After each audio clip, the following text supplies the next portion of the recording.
Opening ഗ്രീസിൻ്റെ അകത്തായിരിക്കണം. ഇങ്ങനെ നിന്നാലും കുഴപ്പമില്ല, റേസ്ഡ് ആണെങ്കിലും കുഴപ്പമില്ല. അതേസമയം ഇതോ നോ പ്രോബ്ലമാണ്. റേസ്ഡ് ഓപ്പണിംഗ് ഗ്രീസിൻ്റെ വെളിയിൽ പോയി. നമ്മൾ റേസ്ഡ് ആണെങ്കിൽ ഈ ബാക്ക് ഫുട്ട് ഈ പോയിന്റിൽ നിന്ന് ഒരു പെർപെൻഡിക്കുലർ താഴോട്ട് വരച്ച് കഴിഞ്ഞാൽ it should be within the back edge of the opening Greece.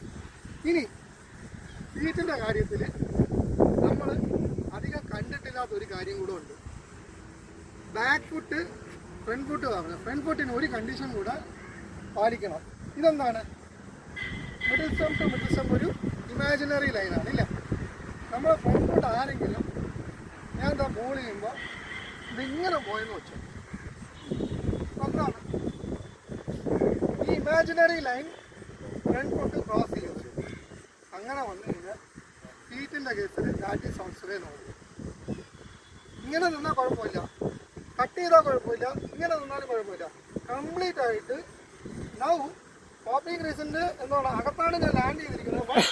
My front foot has cross the imaginary line joining the centre of the stumps in relation to my എന്താണ് proposed mode of delivery. കാര്യം എൻ്റെ front foot ഈ return ഗ്രീസിട്ട് എൻ്റെ return Greece മാറി, മനസ്സിലായില്ലേ? അപ്പോൾ എൻ്റെ കാല് ഇങ്ങോട്ട് പോയി കഴിഞ്ഞാൽ middle stump to middle stump join ചെയ്യുന്ന ഈ ഇമാജിനറി ലൈൻ്റെ അപ്പുറത്ത് കംപ്ലീറ്റ് ആയിട്ട് പോയി കഴിഞ്ഞാലും ഇറ്റ് ഈസ് അതും ഇത് വരാൻ സാധ്യത എന്ന് പറഞ്ഞാൽ വളരെ ക്ലോസ് ആയിട്ട് വരുന്ന ലെഗ് സ്പിന്നർ, അതെ തന്നെ ലെഗ് സ്പിന്നർ. പിന്നെ ഈ ഇവനെ പോലെ അറിയുന്ന നമ്മളെ വീരേന്ദർ സെവാഗിനെ പോലെ ക്ലോസ് ആയിട്ട് വന്ന് ഓഫ് സ്പിൻ അറിയുന്ന ചില ആൾക്കാർ, അങ്ങനെയുള്ള ആൾക്കാർ. പക്ഷെ എന്നാലും ഇത് 1000-1 10,000-1 വരാൻ ചാൻസ് ഉള്ളൂ. പക്ഷെ ഇങ്ങനെ ഒരു സംഭവം കൂടെ ഉണ്ട്, മനസ്സിലായില്ലേ? ഡയറക്ട്ലി കോൾ വാണിംഗ് ഒന്നും ഇല്ല ഇതിനകത്ത്. നോ ബോളിലൊന്നും വാണിംഗ് ഒന്നുമില്ല, മനസ്സിലായില്ലേ?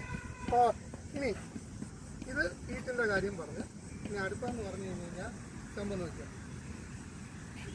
നമ്മൾ കേട്ടോ. ഇനി ബോളർ ബ്രേക്കിംഗ് ദ വിക്കറ്റ്. ഈ രണ്ട് നോ ബോളും വിളിക്കേണ്ട ആരാണ്? മോഡ് ഓഫ് ഡെലിവറിയും ഫീറ്റിൻ്റെ നോ ബോൾ ആരാണ് വിളിക്കേണ്ടത്? മെയിൻ എന്താണല്ല ബോളർ. ഓക്കെ. ഇനി അടുത്തത് നമ്മൾ എന്താണ്? Bowler breaking the wicket during delivery. Clear ആണ്?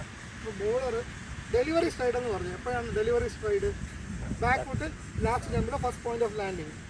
ഈ പോയിന്റ് തൊട്ട് ഡെലിവറി സ്ട്രൈഡ് കഴിഞ്ഞിട്ട് ഫോളോ ത്രൂവിലുള്ള ഫസ്റ്റ് പോയിന്റ് ലാൻഡിങ് ഇല്ലേ, ഈ പോയിന്റിനിടയിൽ എപ്പോഴെങ്കിലും ബോളർ കൈ കൊണ്ടോ കാല് കൊണ്ടോ എന്തെങ്കിലും, അതായത്